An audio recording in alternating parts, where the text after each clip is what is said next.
friends and sane persons.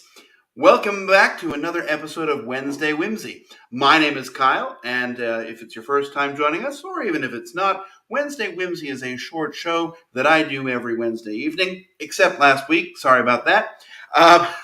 More to come on my excuse for that. I generally talk about a board game topic, something that happens to be on my mind, sometimes a top 10 list. It really depends on what I happen to be in the mood for that week, hence the name of the show. This week, I'm doing sort of a special episode. As any of my regular watchers might know, I missed last week because I was far off away in Essen, Germany for the Essen Game Fair, and it was my first time going, and I didn't have my ability to record, so I thought that this week, rather than talking about a game or a top 10, I'd talk a little bit about some of my thoughts about the Essen convention, my experience as a whole, some of the games I tried, do a bit of a comparison with Gen Con, which is the big con in the US, and we'll kind of go from there. So in general, Essen is, that's what it's referred to. It's actually a city in Germany, and it's a large board game convention that happens every October. It's 4 days long, and it's the biggest convention in Europe. I don't know what the attendance numbers were, but it sure felt like there were a lot of people. And at Essen, a lot of board games will debut, and a lot of old stuff shows up too. It's one of the two sort of big board game moments in the year, especially for new releases. And I was fortunate enough to be able to go. I went to Essen this year instead of Gen Con due to some issues in my in my life that were happening in the summer. And it was really I went there not really knowing what to expect. So you're getting sort of the first timers, first view of Essen. So let's kind of talk really quickly about some of my general impressions. And I don't have necessarily a game to talk about or anything today, but I will show some pictures and some other thoughts that about things that I have been thinking about and experiencing as I went through the show. Now, this is not what I wanted. I want to have this picture here. This is me right in front of of the entrance to the convention hall on the first day. You can see it was Thursday. I'm wearing my Thursday shirt. I'll just, I'm not going to show pictures constantly, but I will occasionally as they become appropriate. So my general impressions. The first sort of general impression I had of Essen is that it's very spaciously large. So the convention hall, I believe, is larger than the convention hall in Indianapolis, but it's sort of divided into a couple of different rooms. They're large rooms, not enormous cavernous rooms, but large rooms. And so it just takes that there's a lot of distance that you can go to. It has a feeling of being very big. Another thing, though, that I definitely have to talk about is Essen has a feeling of being very crowded, more so than other conventions I've attended. I'm not sure if it's just the way that the access points work or the fact that the people that are attending tend to like to stop randomly and look around and kind of create traffic points, but especially around the entrances, those first halls you go into, it just had a very big feel of being crowded.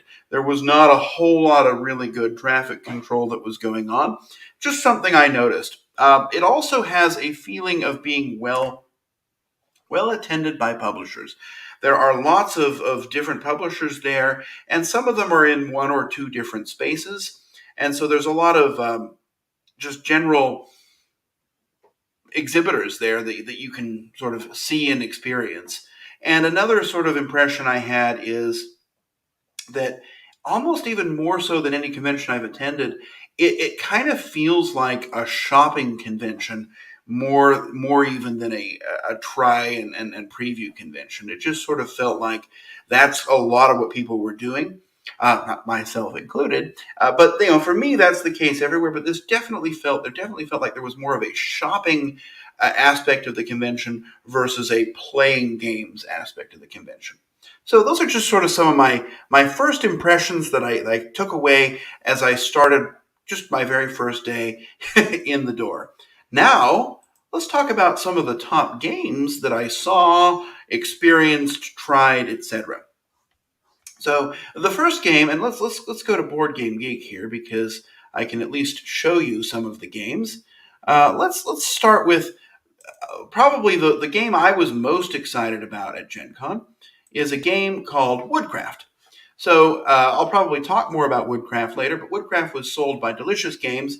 They have horrendously poor distribution, and so it was a game that I went to. The very first place I stopped was at the Delicious Games booth to get a copy of Woodcraft, and because it's different than they were actually selling it at two parts, so everybody was lined up in one, and my friend went around and got it at the other entrance. But Woodcraft is a sort of a heavy Euro type game.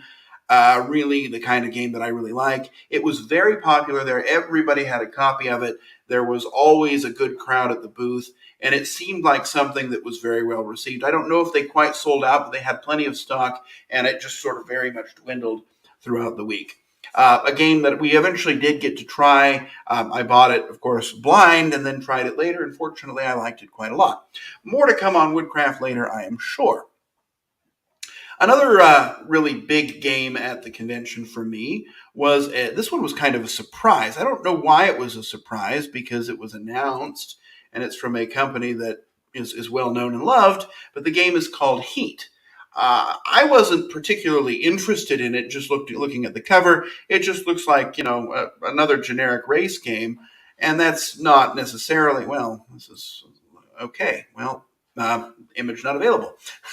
Anyway, Heat. However, we sat down and demoed it at a table, and I think it was 5 people, 1, 2, 3, 4, 5, yeah, 5 of us demoing it, and I was really taken by it. And went straight after demoing it to go and try and buy it. Find out it was out of stock, but fortunately it came back in. I guess a restock happened shortly thereafter, and I was able to take home a copy. And we played it several times throughout the week as well. Really a standout game, light and easy, but lots of fun and a good racing feel. So another really popular game at the convention for me.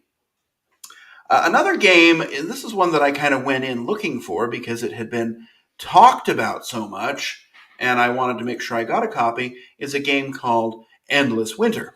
So Endless Winter, kind of a deck building game, a little bit different, a little bit more like a Dune Imperium style of deck building game versus your Dominion or Clank style, but a very interesting game. The rules make it seem a lot more complicated than it is, but this one was everywhere, and it actually was kind of an interesting thing that I noticed about the convention is that oftentimes it seems like they split the games up. So at the main booth where the sign was, it was just in German, and then there was a small sign that said if you want it in English, go to the other side of the convention center and get it there. And they told you what booth to go to, but it was sort of a kind of running around that was involved. But it's a good game. It looks great, nice components. I enjoyed it. More to come on this one, sure. We might talk about it on another Wednesday Whimsy in the future. Another game that was a surprise to me, I had no idea this one was coming. I didn't even know it was a thing. It's not even a new release, but the game was called Paco Shajo. And I'm wondering if I can find a picture of it because for some reason I'm not able to load the image today. But this is a weird game because it's chess. It's a chess variant, but the pieces kind of hug each other. And so when you take over a piece, it grabs onto it, and then those pieces move together. Your piece is never removed from the board. I don't love chess, and I don't know that it's an amazing game, but it was definitely something to look at. We heard about it at the Dice Tower show, about hugging chess, and I just had to find it. And then I kept bringing people back to look at it because it was visually such a striking game. I have a picture somewhere of it, but I apparently can't seem to find it. But another game that we tried and was kind of left an interesting impression. And then another game that was interesting that came out there that we tried, we played a couple of times, is the game Fun Facts. It's sort of from the same people who did So Clover and Just One, very light game where you're just sort of trying to rank people as how they're going to respond to certain numerical questions. Not a lot of rules, but a lot of fun. I did not end up picking up a copy, but I'm sure it'll be out in the U.S. at some point. I kind of ran out of space in my suitcase, shockingly, but a good one that was a surprise and a pleasant one at that. And then the last game, and sort of the biggest surprise, I had heard about it only just before arriving at Essen, is the Gay Sauna board game. Now, I'm not going to talk about it here just because I have to be very PC on our channel. But it was that's my Facebook page. That's not what I wanted to show you. Um, but they just had it for demo. I gotta remember, I can't open the images today. They just had it for demo, and there was a big poster that said, Gay Sauna, the board game, and it was always packed. I mean, the reception of this game was really quite good. It was there was always somebody there. They were constantly running demos of it. We sat down and played it. Now, in terms of games, I don't know that it's going to blow the doors off in terms of the best or most innovative game in the world, but it was definitely a lot of laughs and a fun experience with a theme that we definitely we have not seen too much of, right? How many Gay Sauna board games are there? A couple of other games we saw, I just generally there was a booth we went to a lot where they were selling games for donations. And there was an interesting game about nachos that you were kind of putting them, and stacking them and pulling them out. There was another game about cramming into the subway, which is definitely something we did on our way to the convention. Just a lot of interesting things to try. We tried some Asian games. There's a lot of Asian publishers there that you don't really see at the U.S. cons. So a lot of really interesting and fun games that I had a great time looking at, experiencing things I might not have necessarily. Look, okay, Woodcraft, we knew I was going to, but everything else is maybe stuff I don't know that I would have tried otherwise, but I'm really glad that I did. A lot of good games. Now, you could listen to somebody else's Essen list, and there's probably 15 different games that other people really liked and enjoyed. So there's definitely a lot of good games that were there to be found, which is always a good sign. And so now that I've kind of talked about some of the games and some of the general impressions, because I am a regular Gen Con attendee, I wanted to take a moment and give sort of my thoughts and comparisons to Gen Con, which is sort of the North America's biggest convention, versus Essen, which is Europe's biggest convention.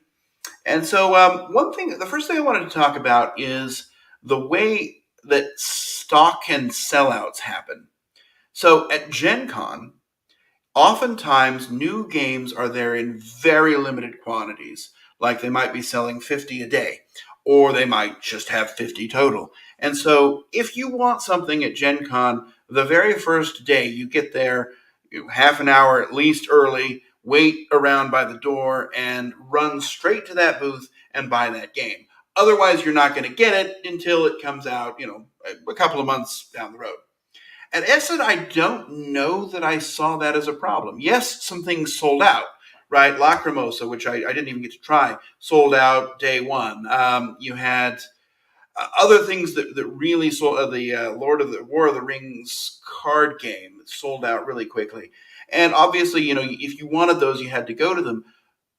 But for the most part, I noticed that the stocks and supplies were much more generous at Essen than they were at Gen Con. And so there were a lot fewer sellouts, or if things did sell out, they sold out on Saturday. So you sort of had Thursday and Friday to go there and get things. So that's definitely a plus in Essen's favor. You didn't have sort of this illusion of scarcity that was going on. Second thing, I already kind of alluded to it, is crowd management and lines. And here Gen Con definitely gets the nod. Essen, it kind of felt very chaotic. It was, there were really long, very slow lines. At Gen Con, they're going to bang people out as quickly as they can, and they're definitely able to, just process, that initial rush very quickly. Usually there's some sort of control wraparound or something like that. At Essen, it was really just very poor crowd control generally, but especially around booths. I mean, we waited in one line for a game that I wanted, and it just took forever. They only had one person processing payments and a lot of people there. I just don't know that they are as, or they were, at least in this particular experience, as efficient at Essen at either processing sales or at managing the size of the crowd. Um, I think Gen Con gets the nod there. Another thing is the size. Now, I already mentioned that Essen has a bigger convention center, and and as a result of that, the booths at Essen are much bigger. At Gen Con, you often get these very small booths. It's basically just a table with some space behind it, and so they're able to fit more exhibitors into a smaller hall in general. Also, in Gen Con, it's one very large hall that you can kind of walk from one end to the other. Whereas in Essen, it's sort of figuring out, okay, I've got to go from hall 1 to hall 2, and then 2, I can cross this gallery and get to hall 4, and it's sort of a little bit more management of space. And that's neither a positive or a negative, right? A bigger booth, of course, means that they can fit in more demos. They've got more room for decorations, and it's easier to interact. However, it means that going from one end of the convention center, especially with the crowd control issues I mentioned, can be a little bit more challenging. So I definitely think that the scope of the space at Essen is much bigger. At Gen Con, it's more compact. On the other hand, at Essen, it feels a little bit more wild. And at Gen Con, it feels a lot better organized. They've got sort of these banners up in the sky hanging from the ceiling that you can easily see where things are. So there was that. Now let's talk about one thing where Essen wins absolutely hands down, and that is the food. At Gen Con, the food is pretty bad, actually. There's just not really anything at the convention center at all. In general, they've got hot dogs and old microwave pizza and very expensive Monster energy drinks. It's kind of really what they've got. At Gen Con, there was a whole great big hall full of delicious things to eat. And they had just about everything, right? I mean, I found a Longo's truck. I found, they had currywurst, which is apparently they're famous for. And then they had these potatoes, like I'm showing here in the picture, which was just a potato that was kind of spiral cut, dipped in batter and fried. Really tasty. They had other stuff too. They had sweet things. They had pretzels and lots of really good food at Essen. It's definitely, they had hamburger trucks. I mean, everything at Essen was much more appetizing than it is at Gen Con. At Gen Con, you've got that very limited selection in the convention center, and then you walk out across the street and they've got food trucks, but there aren't really that many, and the lines get pretty long, especially around lunchtime. So the food at Essen was much better, much easier to come by. Price-wise, I don't know. I mean, they gouge you at both. But I definitely loved the food. I mean, I always love food. So, but that's an area where Essen definitely wins.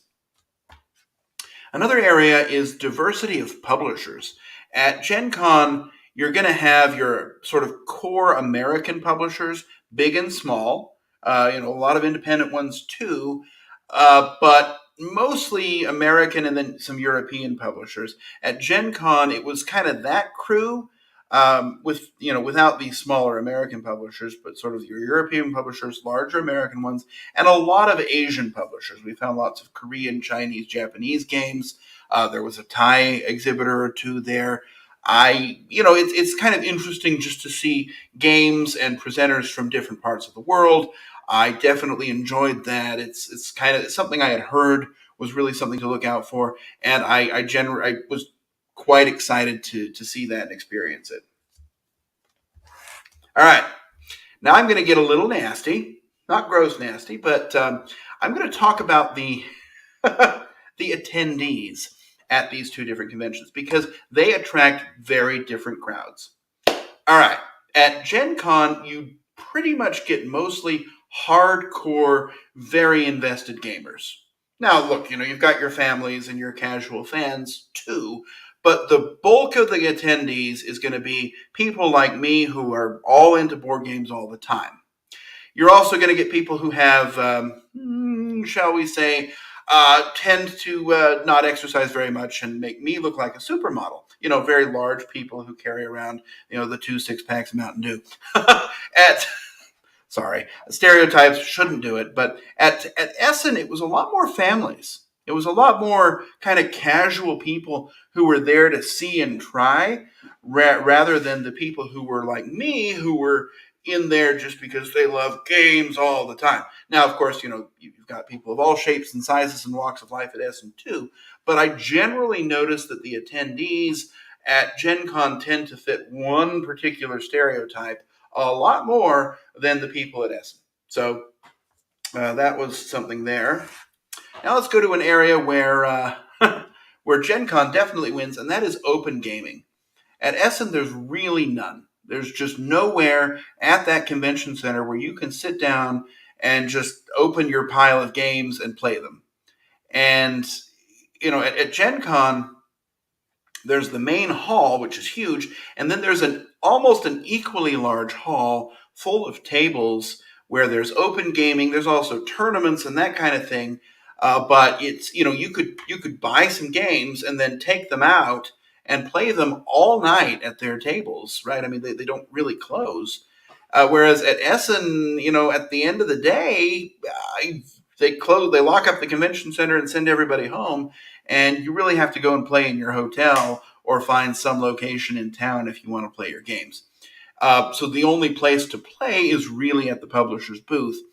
And I definitely kind of missed that aspect of Gen Con, was just this general open, go out and play stuff type of an experience. Additionally, Gen Con has those tournaments, and Essen, as far as I could tell, didn't really have any. In fact, Essen didn't really have any events. There was the Dice Tower show that I went to, but for the most part, it's go to the convention, look at the games, buy the games, go home. Show up in the morning, leave at the evening. Thank you. Whereas at Gen Con, it was more of an interactive experience, and there were other things you could do in addition to just trying the new games. There's also the True Dungeon, that whole aspect. Also, cosplay. There's really none at Essen. I mean, very little. We saw one Spider-Man. But, but at Gen Con, you're going to find a lot of people dressed up. There's sort of that whole dress up and experience it that way aspect that just was missing from Essen. And I kind of already mentioned one other thing, which is kind of the repeats. At Gen Con, really every game's going to be at just one booth. There are a couple of sort of cool stuffing type booths where they're selling just a general wild collection of games. At Essen, there were lots of those, and you would find that some of the hot games were at several booths. Like Ativa, this one about bat dung, was kind of everywhere, right? I mean, I went to the Lookout Spiel booth to get it, and then found it was for €5 more at about 10 other booths. Also, I mentioned with Endless Winter, right? I mean, things are in one area in English and another completely different area in German. Whereas at Gen Con, that would all be kind of right together. So if you want this game, you look at this publisher, you go to that booth, and there you have it. At Essen, it was a little bit more like a scavenger hunt.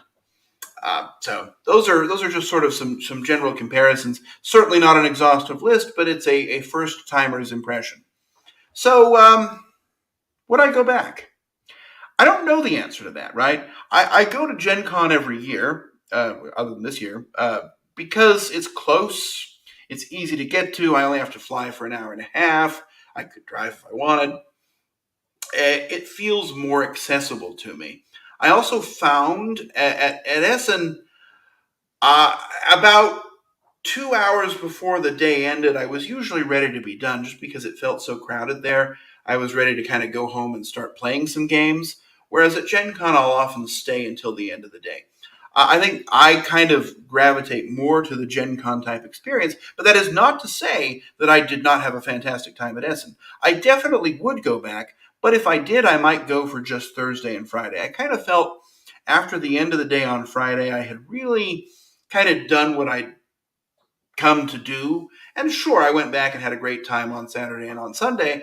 Sorry, not on Saturday. Saturday was awful. It was way too crowded. Everybody and his kids were there, and it just felt very stifling. And I actively had not a bad experience, but I just didn't have a great time that day because it was so thick with people. But Thursday and Friday were fantastic, and Sunday was a good experience too. So if I were to go back, I might go for just Thursday and Friday, and then use Saturday and Sunday either to travel back home or to play the games or do something else, just kind of to rather than go back to the show. And it's odd because they sold 2-day tickets; they didn't sell 4-day tickets to Essen. So I guess that's what they were expecting people to do. One other thing, I noticed a lot more sort of deals and bargains at Essen than you would see at Gen Con, right? As the week went by, prices kept getting cut down. So on Sunday, you could get a lot of things at, 5, 10, 15% off. People were kind of wanting to run out that stock. Whereas at Gen Con, I don't know that the deals are as prevalent. Anyway, I had a fantastic time. I did complain a little bit, but in general, I just really loved it. I'm glad I got to go. It was a great experience to try. Will I go back in 2023? I haven't decided, right? It depends on if I feel like flying to Europe, which is kind of a big barrier, right? Because that's a long flight and a change. And I don't know. But I really had a good time. I definitely will go back someday. We'll just have to see if it's next year. Anyway, that's kind of it for this episode of Wednesday Whimsy. I hope you've had a good time hearing me ramble on about my Essen experience. I've certainly had fun doing it. Regardless of whether you're Team Essen or Team Gen Con, I hope we can all agree that we're Team Board Games. I certainly love playing them. I'm glad I got to try some new things, buy some new things, and get some new things, and have a new experience in a new place with new people. And with that, I'm going to wrap this episode up.